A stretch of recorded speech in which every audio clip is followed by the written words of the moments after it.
सलामती काउंसिल में पहलगाम वाक़े पर पाकिस्तान ने भारतीय इल्जामात सख्ती से मुस्तरद कर दिए। अक़वाम मुत्तहिदा की सलामती काउंसिल के बंद कमरा इजलास के बाद मीडिया ब्रीफिंग में पाकिस्तान के मुस्तकिल मंदूब आसिम इफ्तिखार ने बताया कि पाकिस्तान का वाक़े से कोई ताल्लुक नहीं।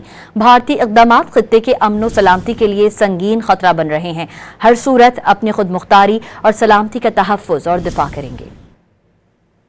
Pursue peace, we will defend our interests and safeguard our sovereignty resolutely and at all costs.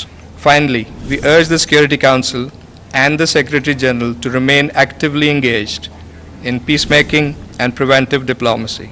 The role of the Council is not just to observe conflict from afar, but to prevent it through timely and principled action.